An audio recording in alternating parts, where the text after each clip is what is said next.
I was halfway through my 12-hour shift when I got the call that would change everything. And as I sprinted toward the ambulance parked in my assigned spot at Riverside Gardens, I found empty asphalt and a tow truck driving away with my rig. My name is Brandon Harper, and I have been a paramedic for 7 years in Phoenix, Arizona. The summer heat was brutal that August afternoon, pushing past 110 degrees, and I had just finished treating a patient at the complex where I lived. Our station captain, Mike Rodriguez, had given me permission to park the ambulance at my residential complex during my shift since we were covering this zone anyway. It saved response time and fuel, which made sense for everyone involved, except, apparently, for Deborah Sterling. Deborah was the president of the Riverside Gardens Homeowners Association, a position she wielded like a medieval warlord brandishing a sword. She was 53 years old, with a blonde bob haircut that never moved regardless of the weather, and she wore pearl necklaces even when checking the mail. Her entire existence revolved around enforcing every single rule in the HOA handbook, plus about a dozen she seemed to make up on the spot. I stood there in my paramedic uniform, radio crackling on my shoulder, staring at the empty parking space in complete disbelief. My partner, Jenna Martinez, had gone inside to use the bathroom and grab us some water. We were supposed to be on standby for emergencies in this sector. "You have got to be kidding me," I muttered, pulling out my phone. I dialed the non-emergency number for our station as I jogged toward the HOA office, which was located in the main clubhouse building.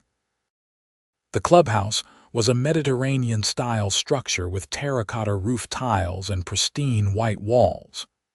Inside, the air conditioning hit me like a wave of relief.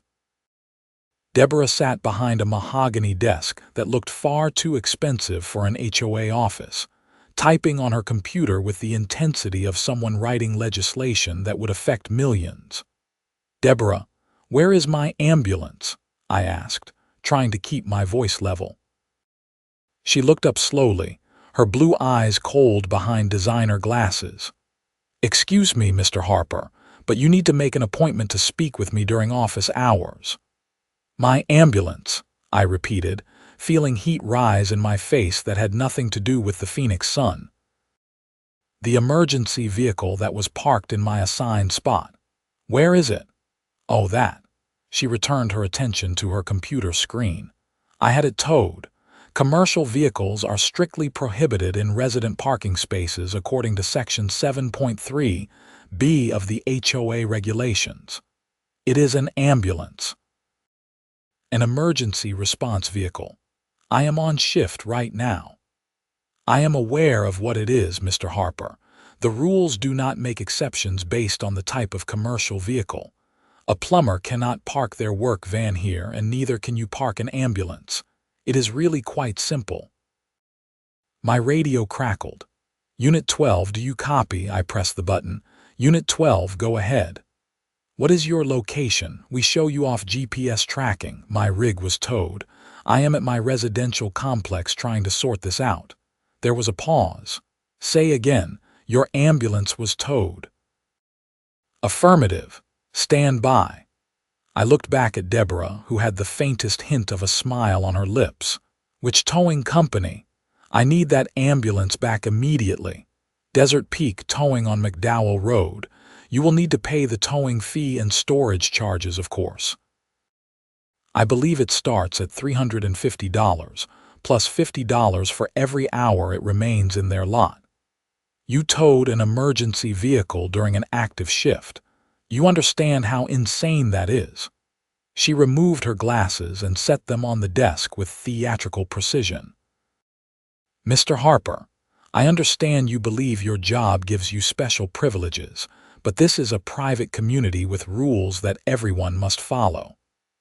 If I allow you to break the rules, then I have to allow everyone else to break them too. Before you know it, We would have delivery trucks and contractor vehicles parked everywhere. Property values would plummet. People could die because that ambulance is not available for emergency calls right now. Then perhaps you should have read the HOA regulations more carefully before you decided to park it here. Now, if you will excuse me, I have work to do. Jenna found me in the parking lot 5 minutes later, pacing back and forth while on the phone with Captain Rodriguez. She held 2 water bottles and had a confused expression on her face. "Where is the rig?" she asked. I pointed toward the street. "Towed. HOA president had it towed." Her jaw dropped. "During our shift while we were on call." "Yep. Captain is sending another unit to pick us up. We have to go to Desert Peak Towing to get our rig back." Captain Rodriguez was not happy. I could hear it in his voice even through the phone speaker. "Brandon, this is completely unacceptable. I gave you permission to park there specifically because it improved our response time for that zone. I am going to make some calls. Just sit tight." The replacement ambulance arrived 15 minutes later, driven by 2 paramedics from another station who looked thoroughly confused about the situation. They drove us to Desert Peak Towing, a chain-link compound off McDowell Road that looked exactly like every other towing company lot in America, complete with a portable office that had seen better decades and a yard full of impounded vehicles baking in the afternoon sun. The clerk behind the bulletproof glass was a tired-looking guy in his 30s with grease stains on his shirt. He barely looked up when we approached. "Need to pick up an ambulance that was towed from Riverside Gardens," I said. He typed something into his computer. "Yeah, got it here. $350 for the tow, $50 for the first hour of storage, $400 even. I am a paramedic on active duty. That vehicle was illegally towed during an emergency services shift. Take it up with whoever called us, man. I just work here." "You want the vehicle? It is $400. I paid with my credit card, fuming. The city would reimburse me eventually, but that was not the point. The point was that Deborah had created a dangerous situation because of her obsession with HOA rules. We got the ambulance back and returned to service, but I could not stop thinking about what had happened. That evening, after my shift ended, I sat in my apartment researching Arizona state law regarding emergency vehicles. Jenna had gone home to her family, and I was alone with my laptop and a growing sense of righteous anger. Arizona Revised Statutes Section 28119 was clear. Emergency vehicles actively engaged in emergency services were exempt from parking regulations. Furthermore, interfering with emergency services was a Class 6 felony under certain circumstances. I took screenshots and saved the relevant statute numbers. The next morning, I requested a meeting with Deborah through the proper channels, scheduling it through the HOA portal. She granted me a time slot for Thursday afternoon, 2 days away. In the meantime, I parked my personal car in my assigned spot and took an Uber to work. I was not about to give her another opportunity to cause problems. Thursday afternoon arrived with the same oppressive heat that defined Phoenix summers. The clubhouse was empty except for Deborah in her office, and I carried a folder with printouts of the state statutes I had researched. "Mr. Harper, please sit." She gestured to a chair across from her desk. "I assume this is about the towing incident." "It is. I want to explain why what you did was not just unreasonable but actually illegal." I opened the folder and slid the first printout across her desk. Arizona Revised Statutes Section 28119 clearly exempts emergency vehicles from parking restrictions when they are actively engaged in emergency services. I was on shift, responding to calls in this area. The ambulance was legally parked. She glanced at the paper without picking it up. "Mr. Harper, State law does not override private property regulations. This is a private community. Our rules are established by contract, which you signed when you purchased your unit. Actually, state law does override HOA regulations when it comes to public safety and emergency services. I also found precedent cases where HOAs were sued for interfering with emergency responders. Are you threatening to sue the HOA, Mr. Harper? I am asking you to acknowledge that what you did was wrong and to ensure it never happens again. I also want reimbursement for the $400 I had to pay to get the ambulance back. She folded her hands on the desk. I will bring your concerns to the HOA board at our next meeting. However, I can tell you right now that our attorney has reviewed our parking regulations, and they are legally sound. If you continue to park commercial vehicles in resident spaces, they will continue to be towed. I suggest you find alternative parking arrangements. This is not about winning an argument, Deborah. This is about people's lives. If there had been an emergency during the time that ambulance was impounded, someone could have died because our response was delayed. That sounds like a problem for your employer to solve, not me. Perhaps they should establish proper protocols for parking their vehicles. I left the meeting knowing that Deborah was not going to budge. She saw the world through a lens of rules and regulations, with no room for common sense or situational ethics.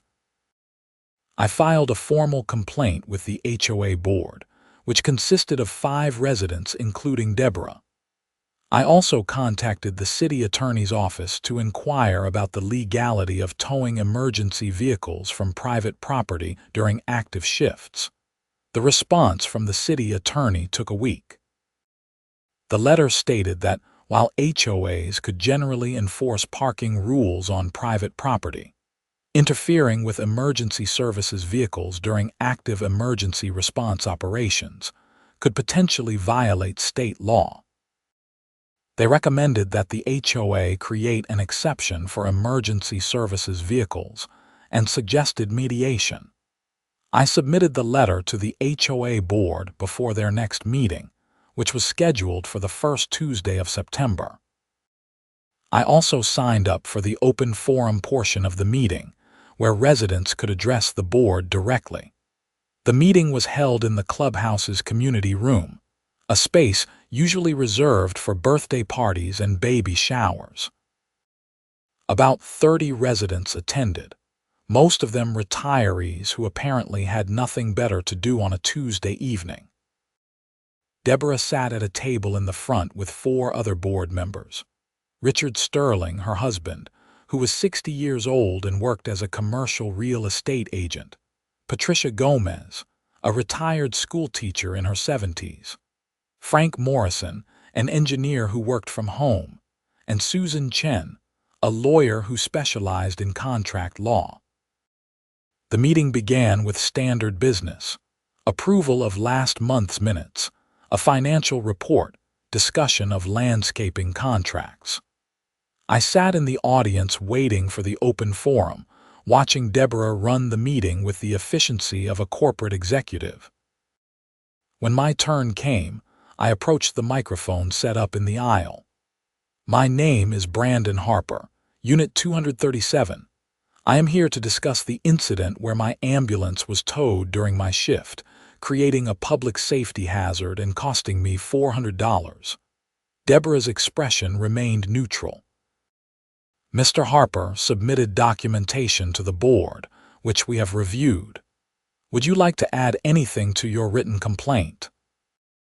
Just this.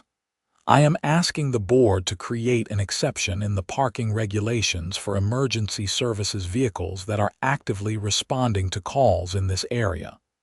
It improves response times, which benefits everyone in this community.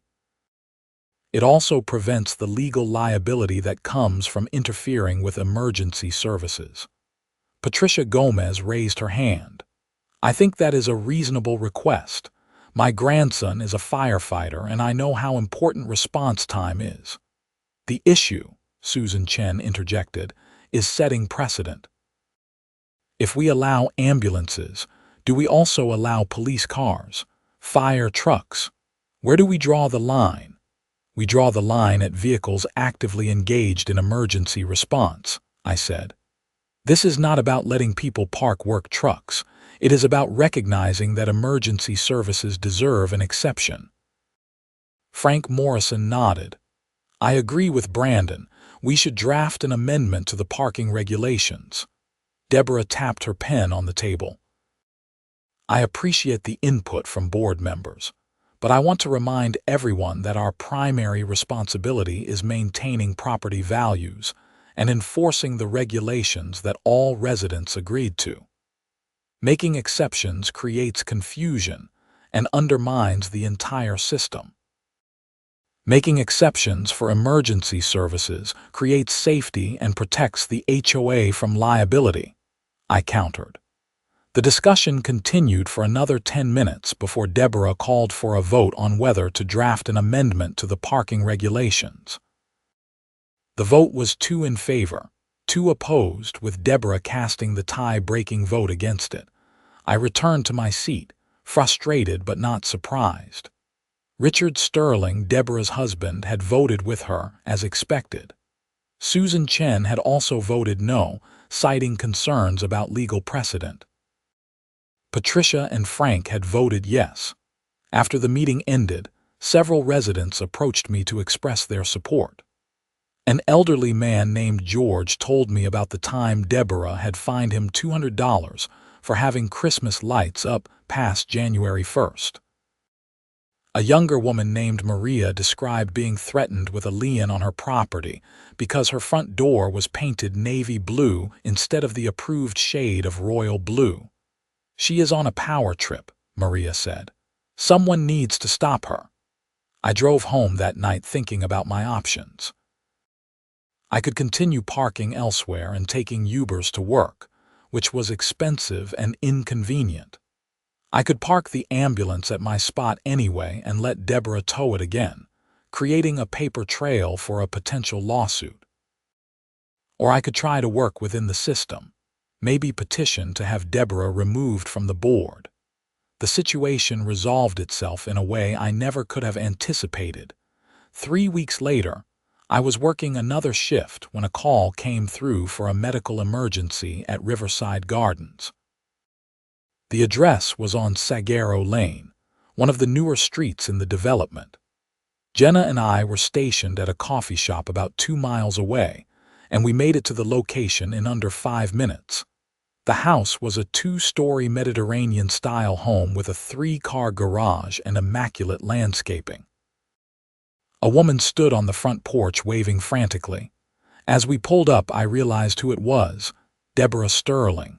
She ran toward the ambulance as we jumped out. Her perfect hair was disheveled and her face was red and streaked with tears. Please, you have to help him. He just collapsed. I think it is his heart. I grabbed the medical bag and monitor while Jenna got the gurney. We followed Deborah inside where Richard Sterling lay on the kitchen floor. He was unconscious, not breathing, and had no pulse. How long has he been down? I asked, immediately starting chest compressions. I do not know. Maybe 5 minutes. I was in the other room and heard a crash. Please, you have to save him. Jenna set up the monitor and attached the leads while I continued compressions. The screen showed ventricular fibrillation, a shockable rhythm. We had a chance. Charging to 200, Jenna said. Clear. I lifted my hands. The defibrillator delivered its shock and Richard's body jerked. The monitor showed the same rhythm. Continue compressions, Jenna said. Charging to 300. Deborah stood against the wall, sobbing. Please, please, please. I blocked her out and focused on the compressions, counting in my head, maintaining the right depth and rate. Jenna delivered another shock. This time, the monitor showed a normal sinus rhythm. Richard gasped and his eyes fluttered open. Richard, can you hear me? I asked. You are okay. You had a cardiac event, but we have got you stabilized. We are taking you to the hospital. He tried to speak, but I placed my hand on his shoulder. Do not talk, just breathe, save your energy. We got him on the gurney and loaded him into the ambulance. Deborah climbed in beside him, and Jenna drove while I continued monitoring Richard in the back. His vitals were stable but concerning. He needed a cardiac catheterization, probably stents, maybe bypass surgery. At Banner Good Samaritan Medical Center, we transferred him to the emergency department team. A cardiologist was already waiting, having been called ahead by Jenna.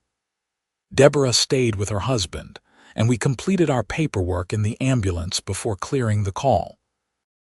That was intense, Jenna said as we drove back to our coverage area.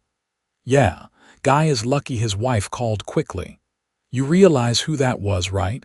That was the HOA lady who towed our rig. I know.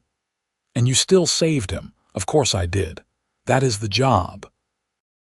2 days later, I received an email from Deborah. The subject line read, "Thank you and apology." The message was brief. "Mr. Harper, I wanted to thank you for saving my husband's life. The doctors said that without immediate CPR and defibrillation, he would not have survived. I also want to apologize for towing your ambulance. I have been thinking about what you said regarding response times, and I realize now how important it is. I am calling for an emergency board meeting to draft an amendment to our parking regulations. I hope you will accept my apology. Sincerely, Deborah Sterling." I read the email 3 times trying to process it. Deborah Sterling, the iron-fisted HOA president who never admitted mistakes, was apologizing. I wrote back, "I am glad Richard is recovering. I would be happy to discuss the parking regulation amendment at your convenience." The emergency board meeting was held the following Tuesday. This time, all 5 board members voted unanimously to create an exception for emergency services vehicles actively engaged in response operations. The amendment required me to notify the HOA office when my shift schedule included parking at the complex, but otherwise gave me full clearance to use my assigned spot. I thought that would be the end of the story. I was wrong. About a month after Richard's heart attack, I came home from a regular shift to find a certified letter in my mailbox. It was from the HOA, but not about parking. The letter stated that I was being fined $500 for unauthorized modification of exterior property and violation of architectural guidelines. I stared at the letter in confusion. I had not modified anything. My apartment looked exactly the same as when I moved in 2 years ago. I called the HOA office the next morning. The receptionist, a kind woman named Linda who always seemed embarrassed by Deborah's behavior, put me through immediately. "Mr. Harper, thank you for calling." Deborah's voice was back to its usual crisp, professional tone. "I assume you received the violation notice." I did, and I have no idea what it is referring to. I have not modified anything. Our inspection found that you have installed a Ring doorbell camera without submitting the proper architectural modification request and receiving approval from the board. I almost laughed. The doorbell camera. I installed that over a year ago. Why is this suddenly an issue? The HOA conducts periodic inspections of properties. Your violation was noted during last week's inspection. The fine is $500, or you can remove the device and pay a reduced fine of $250. This is ridiculous. Half the units in this complex have Ring doorbells. And they all submitted proper modification requests. I have the files right here. You did not submit one. I pinched the bridge of my nose, feeling a headache forming. So let me get this straight. I save your husband's life. You apologize and we fix the parking situation. And now you are fining me $500 over a doorbell camera. Mr. Harper, my personal gratitude for your professional services. does not change my responsibility to enforce HOA regulations fairly and consistently. Every other resident who installed a Ring doorbell submitted the proper paperwork. I cannot give you special treatment just because you are a paramedic. This is not about special treatment. This is about you looking for ways to punish me because you do not like that I challenged you. I am going to pretend you did not say that. You have 30 days to pay the fine or submit evidence that you properly requested and received approval for the modification. Have a good day, Mr. Harper. She hung up before I could respond. I spent that evening researching Ring doorbell installations and HOA regulations. What I found was interesting. While HOAs could require approval for exterior modifications, Arizona state law also protected residents' rights to install security devices. Several recent court cases had ruled in favor of homeowners who installed doorbell cameras without HOA approval, particularly when the devices were for security purposes. I also discovered something else while reviewing the HOA regulations. Deborah had been conducting periodic inspections without proper notice to residents, which violated the HOA's own bylaws. According to the regulations, residents were supposed to receive at least 48 hours notice before any exterior property inspection, unless there was an emergency or obvious violation visible from the street. I filed another complaint with the HOA board, this time including documentation about the illegal inspections and the state law regarding security devices. I also refused to pay the fine, citing the legal precedents I had found. Deborah responded by placing a lien on my property. A lien meant that if I tried to sell my apartment, the HOA could collect their money from the sale proceeds. It would also show up on my credit report and could affect my ability to refinance or get loans. It was a nuclear option, and Deborah had deployed it over a doorbell camera. I contacted an attorney named James Whitmore who specialized in HOA disputes. His office was in Scottsdale, and he agreed to meet with me on my day off. James was in his mid-40s, with graying hair and the tired eyes of someone who had seen too many HOA horror stories. His office walls were covered with framed news articles about cases he had won against various homeowners associations. "So she put a lien on your property over a Ring doorbell," he said, reviewing the documents I had brought. "That is aggressive, even for HOA presidents. Can she do that?"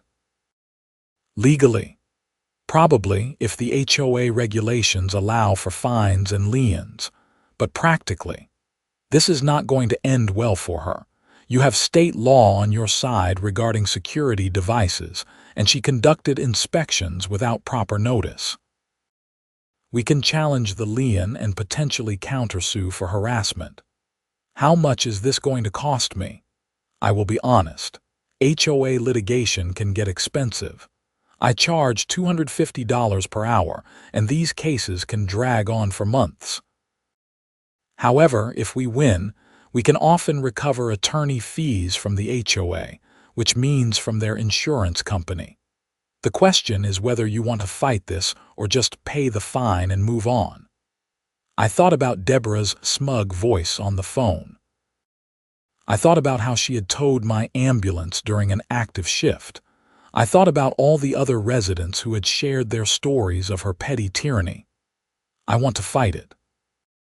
James filed a response to the lien and sent a formal demand letter to the HOA board, outlining the legal issues with Deborah's actions. He also filed a complaint with the Arizona Department of Real Estate, which oversaw HOA regulations regarding the improper inspections. The HOA board meeting that month was packed. Word had gotten around that I was challenging Deborah legally, and apparently, I was not the only resident with grievances. The community room was standing room only, with at least 60 people crammed into a space designed for 40. I sat in the front row with James beside me. Deborah presided over the meeting as usual, but she looked tense. The other board members kept glancing at the crowd nervously. During the open forum, resident after resident stood up to complain about Deborah's enforcement tactics. George, the elderly man who had been fined for Christmas lights, described how she had threatened to foreclose on his home over $800 in accumulated fines. Maria talked about being forced to repaint her front door 3 times before Deborah approved the color. A man named Robert described being fined for having his garage door open for longer than 30 minutes at a time. The stories went on for over an hour. By the end, it was clear that Deborah had created a culture of fear and resentment in the community. When it was my turn, I kept it brief. My attorney has filed documentation with the board regarding the illegal lien placed on my property.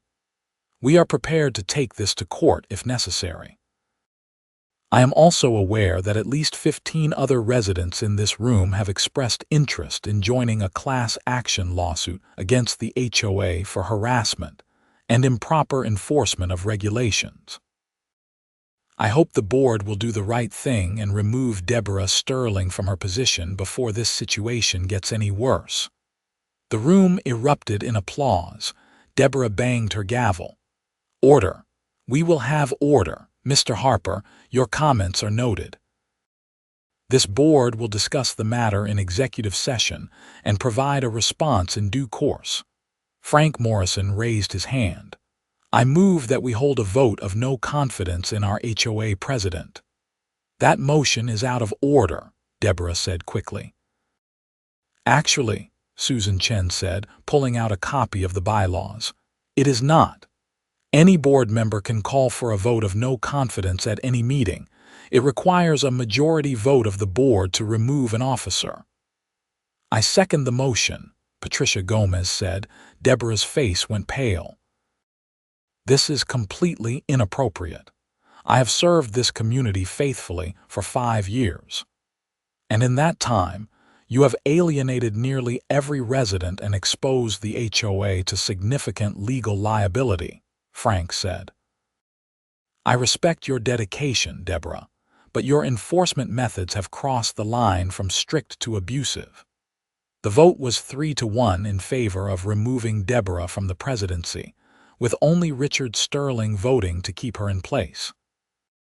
Susan Chen was elected as the new president, and one of the first items she addressed was the lien on my property.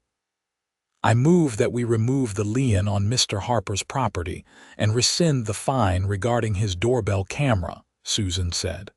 All in favor. 4 hands went up. Deborah sat silently, staring at the table. I thought that would finally be the end of it. Deborah had been removed from power, my lien was lifted, and the HOA was taking steps to reform its enforcement policies. Justice had been served. But Deborah was not done yet.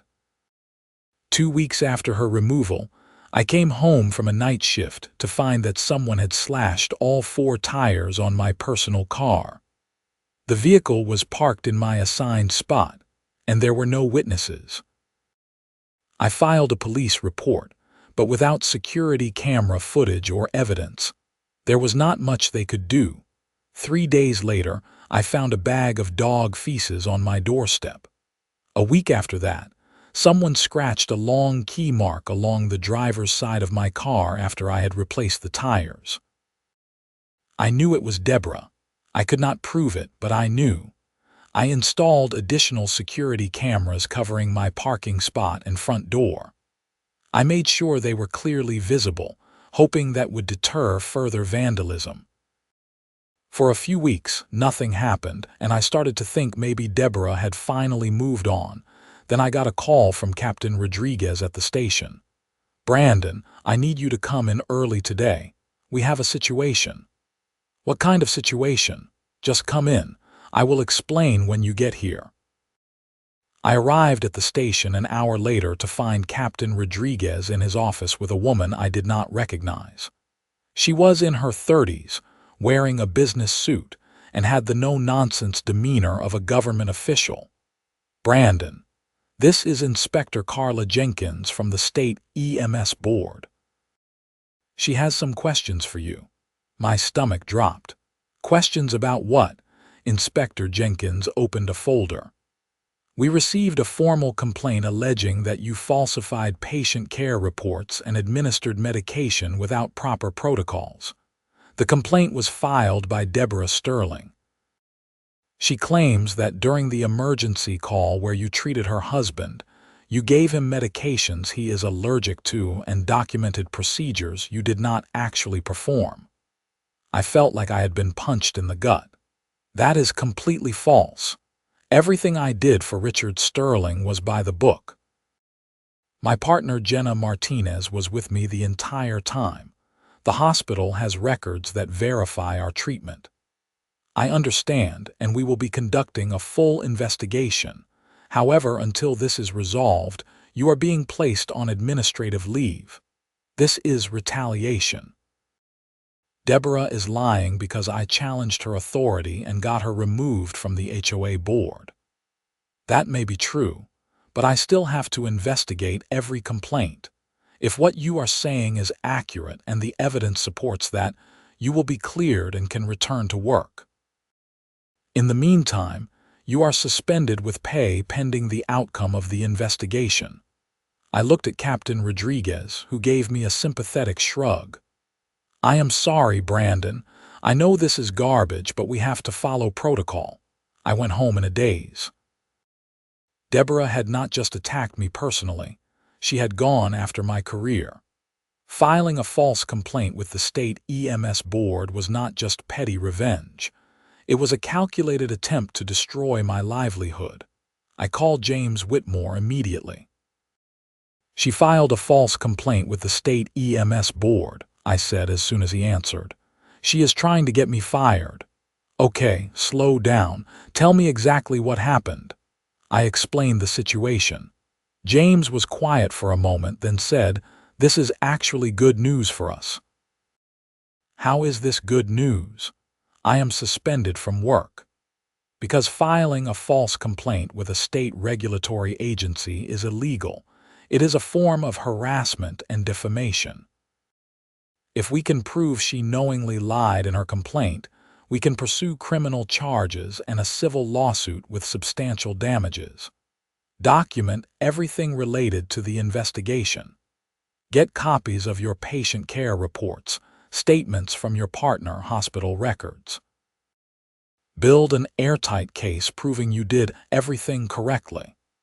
I spent the next 3 days gathering documentation. Jenna provided a detailed written statement describing exactly what we did during Richard's cardiac arrest. The hospital provided records showing that all our treatments were appropriate, and that Richard had no adverse reactions to any medications. I compiled our ambulance's automatically generated GPS and time-stamped reports showing our exact response time and on-scene duration. Inspector Jenkins interviewed me a week later at the EMS board offices in downtown Phoenix. I brought all my documentation, and James accompanied me as my attorney. The interview lasted 2 hours. Inspector Jenkins asked detailed questions about every aspect of the call, from our initial response to the hospital handoff. I answered everything honestly and provided documentation for every claim. "Mr. Harper, based on what I am seeing here, I do not find any evidence to support Mrs. Sterling's complaint. Your patient care report matches your partner's statement and the hospital records. The medications you administered were appropriate and properly documented. Unless something else comes up during my investigation, I expect you will be cleared within the next week or 2. Relief washed over me. "Thank you. However," she continued, "I do want to address something. Mrs. Sterling's complaint appears to be retaliatory in nature. She made very specific allegations that are contradicted by multiple sources of documentation. Filing a false complaint with this office is a serious matter. I will be forwarding my findings to local law enforcement for potential prosecution." James leaned forward. "Inspector, my client would like to pursue all available legal remedies against Mrs. Sterling for her false accusations. Will your report be available for use in a civil lawsuit? Once the investigation is complete and Mr. Harper is officially cleared, the report becomes public record. You are welcome to use it however you see fit."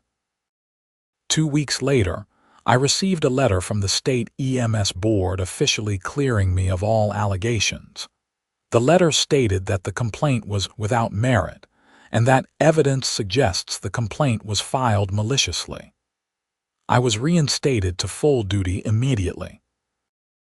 James filed a civil lawsuit against Deborah Sterling for defamation, harassment, and intentional infliction of emotional distress. We were seeking $50,000 in damages plus attorney fees. We also filed a police report for the vandalism of my car and the false complaint. The Phoenix Police Department assigned a detective to investigate. Detective Sarah Morrison was in her early 40s, with a direct manner and sharp eyes that missed nothing. She interviewed me at my apartment, taking notes while I described the escalating conflict with Deborah. "So you saved her husband's life," she apologized, "then continued harassing you anyway," Detective Morrison said. "That is correct.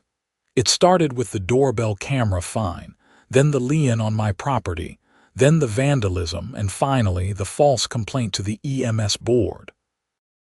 "Do you have any direct evidence that Mrs. Sterling was responsible for the vandalism?" "No. My security cameras were not installed until after the incidents occurred. That makes it harder to prosecute, but the false complaint to the EMS board is a different story." In Arizona, filing a false report with a regulatory agency with intent to harm someone's professional reputation is a Class 1 misdemeanor. Given the pattern of behavior here, I think we have enough to move forward. Detective Morrison interviewed Deborah a week later. I was not present, but according to the police report, Deborah denied everything. She claimed her complaint to the EMS board was based on her honest recollection of events and that she had every right to report concerns about her husband's medical treatment. The problem with her story was that Richard Sterling contradicted it. Detective Morrison interviewed Richard separately, and he stated that he had no memory of the emergency itself, but that his subsequent hospital care confirmed that the paramedics had done everything correctly. He also said that Deborah had been obsessed with getting revenge on me after being removed from the HOA board. "I told her to let it go," Richard said in his statement. "I told her that Mr. Harper saved my life and she was being irrational, but she would not listen. She kept saying he had humiliated her and made her lose her position in the community." Armed with Richard's statement and the EMS board's findings, Detective Morrison presented the case to the Maricopa County Attorney's Office. They agreed to file charges: 1 count of filing a false report and 1 count of harassment. Deborah was arrested on a Thursday morning in October. According to neighbors who witnessed it, she screamed at the officers that this was a miscarriage of justice and that I had orchestrated the whole thing to destroy her. The arrest made the local news. HOA president arrested for filing false report against paramedic. Read the headline in the Arizona Republic. The story detailed the entire saga, from the towed ambulance to the false EMS board complaint. It painted Deborah as a cautionary tale about HOA power run amok. The publicity was uncomfortable, but it also led to something unexpected. Other people started coming forward with their own Deborah Sterling stories. A contractor said she had filed a false complaint against his license because he had refused to give her a kickback. A landscaping company reported that she had threatened them with bogus health code violations, unless they gave the HOA a discount. The pattern was clear. Deborah used her position of authority to bully and intimidate anyone who crossed her. I was just the latest in a long line of targets. The criminal case moved through the court system slowly. Deborah pleaded not guilty and hired an expensive defense attorney who argued that she had genuinely believed her complaint about my medical treatment was accurate. The prosecutor countered with the EMS board's report, hospital records, and Richard's statement proving she had known the truth. In January, 4 months after her arrest, Deborah changed her plea to guilty as part of a deal. She would serve no jail time but would be on probation for 1 year, pay a $5,000 fine, and be required to complete anger management counseling. She was also permanently banned from serving on any HOA board in Arizona. The civil lawsuit was settled out of court. Deborah's homeowner's insurance agreed to pay $35,000 in damages, plus all my attorney fees. James negotiated the settlement, and while I would have preferred to see Deborah lose at trial, the money and the guilty plea were enough. I received the settlement check in February, almost a year after the day Deborah had towed my ambulance. I used part of it to pay off my car loan and put the rest into savings. Life at Riverside Gardens improved dramatically under Susan Chen's leadership as HOA president. She implemented a complete overhaul of the enforcement policies, creating clear guidelines for violations, and eliminating the punitive fine structure that Deborah had relied on. She also established a resident committee to review any proposed fines before they were issued, preventing the kind of arbitrary enforcement that had defined Deborah's tenure. The parking regulation amendment for emergency vehicles remained in place, and I continued parking the ambulance in my assigned spot during shifts without any issues. Several other residents thanked me for standing up to Deborah, saying it had freed them from years of anxiety about nonsensical HOA rules. Deborah and Richard sold their house in March and moved to Tucson. I heard through the neighborhood gossip network that Richard had retired early after his heart attack and wanted to get away from the negative attention in Phoenix. Deborah was reportedly banned from their new HOA's board by the management company, which had heard about her history. I ran into Richard one last time at a grocery store in Scottsdale, about a week before they moved. He approached me cautiously in the produce section. "Brandon, I just wanted to say thank you again for saving my life, and I am sorry for everything Deborah put you through." I should have stopped her earlier. "You tried," I said. "I know you did." I should have tried harder. She got so caught up in being right that she lost sight of being decent. Therapy is helping, but I think the move will be good for both of us. A fresh start. "I hope things work out for you, Richard. I really do." He nodded and walked away, looking older and more tired than he had a year ago. I returned to work full-time, and the incident with Deborah became a legendary story at our station. New paramedics would hear about it during training. The HOA president who towed an ambulance during a shift and then later needed that same ambulance to save her husband's life. It became a teaching moment about professionalism and the importance of separating personal feelings from patient care. Jenna still kids me about it sometimes. "Hey Brandon, see any white subs following us? Think Deborah is tracking us from Tucson? Do not even joke about that." Life moved on. I got a commendation from the fire department for my response during Richard's cardiac arrest. The city reimbursed me for the original $400 towing fee. The EMS board closed my case file with a formal letter of apology for the investigation. The whole experience taught me something important about power and accountability. Deborah Sterling had no real power. She was not a government official or corporate executive. She was just a volunteer president of a homeowners association in a mid-sized residential complex in Phoenix. But she had wielded that limited authority like a weapon, using rules and regulations to punish anyone who challenged her. The system eventually corrected itself. The HOA board removed her, the police arrested her, the courts convicted her, and the community moved on. But it took months of stress, thousands of dollars in legal fees, and the coordinated effort of multiple residents to stop one person on a power trip. I think about that sometimes when I drive through Riverside Gardens, past the perfectly maintained landscaping and the Mediterranean-style buildings with their terracotta roofs. How many other communities have their own versions of Deborah Sterling? How many people are living under the thumb of petty tyrants who hide behind HOA bylaws and architectural guidelines? The experience made me more sympathetic to HOA horror stories I hear from other people. It also made me more careful about where I choose to live. If I ever buy another property, I will make sure to thoroughly research the HOA's history and meet the board members before signing anything. For now, though, I am still at Riverside Gardens. Susan Chen is doing a good job as president, and the community feels healthier than it has in years. I park my ambulance in my assigned spot without worry.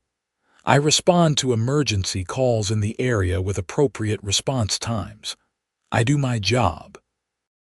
And every time I drive past the clubhouse where Deborah used to hold court, I am reminded that standing up to bullies is worth it, even when it is exhausting and expensive and takes longer than it should.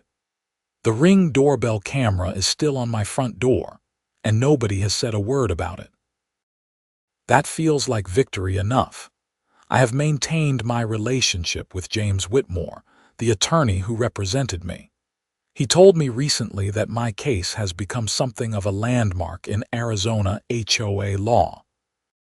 He uses it when presenting to bar associations and homeowner rights groups, showing how HOA board members can be held accountable when they abuse their authority. "You probably helped a lot of people you will never meet," James said during a lunch meeting where we were wrapping up the final paperwork from the settlement. "Other HOAs are going to think twice before pulling this kind of stunt now that they know there are real consequences." I hope he is right. Last month, I got promoted to senior paramedic, which comes with a small pay raise and some additional responsibilities, mentoring newer medics. Captain Rodriguez cited my professionalism during the Deborah Sterling situation as one of the reasons for the promotion. "You handled an incredibly difficult situation with grace and integrity," he said during the promotion meeting.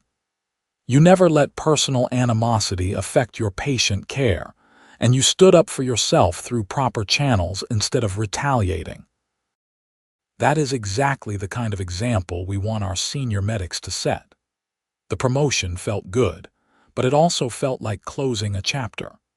The whole ordeal with Deborah had consumed nearly a year of my life, creating stress and anxiety that affected my work and personal relationships.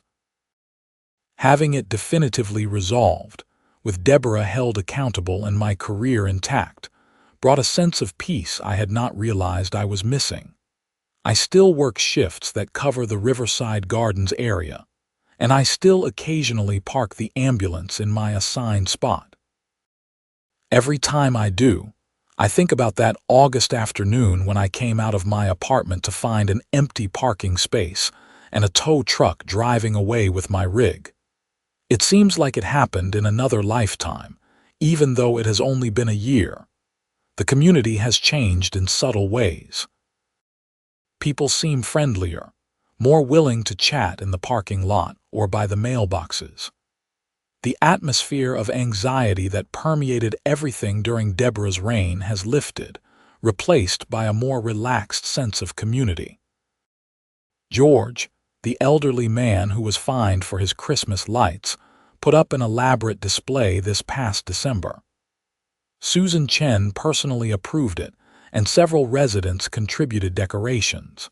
It became a neighborhood attraction, with families driving by to see the lights.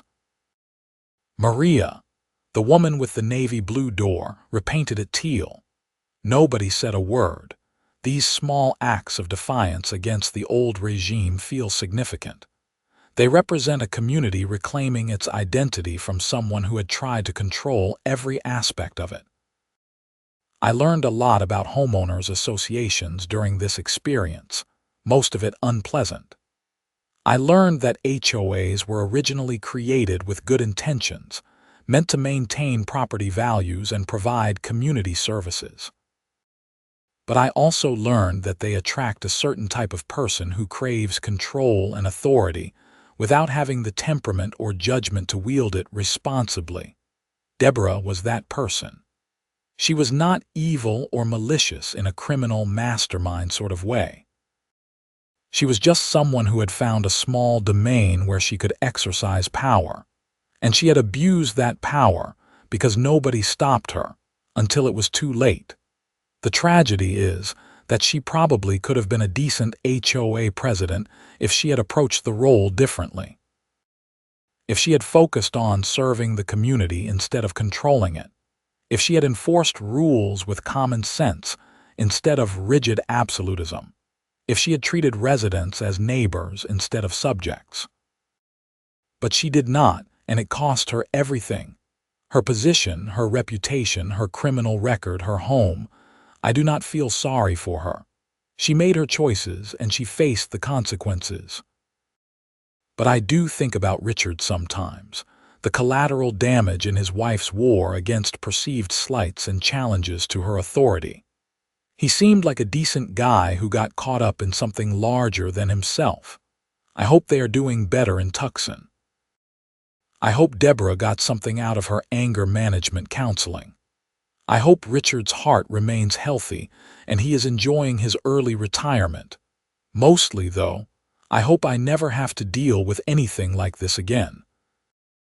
The other day, a new paramedic at our station asked me if the story about the towed ambulance was true. She had heard about it from another medic but thought it might be an urban legend. "It is true," I said. "Every word of it. What did you learn from the experience?" I thought about that for a moment. I learned that doing the right thing is not always easy or quick. I learned that standing up to bullies requires patience and persistence. And I learned that being professional means treating every patient with the same level of care, regardless of your personal feelings about them. Even the HOA lady who towed your ambulance and then tried to destroy your career, especially her. Because that is the job. When someone calls for help, we respond. We do not judge, we do not discriminate, we do not let personal history influence medical care. We show up, and we do everything in our power to save lives. That is what being a paramedic means. The whole experience has made me a better medic, I think. It reminded me why I got into this profession in the first place. To help people during their worst moments, to be the calm presence in chaos, to make a difference when it matters most. Deborah Sterling gave me a gift, in a strange way. She tested my commitment to those principles, and forced me to prove that they were not just words but genuine beliefs I would defend even when it cost me money, time, and peace of mind. I passed that test. And now, when I park the ambulance in my assigned spot at Riverside Gardens and head out to respond to emergency calls, I do so with the confidence that comes from knowing I stood up for what was right and won. The Ring doorbell camera watches over my front door. The HOA operates with fairness and transparency. And I go to work every day knowing that my career is built on a foundation of integrity and professionalism that nobody can take away from me. That is worth more than any settlement check or promotion. That is worth everything.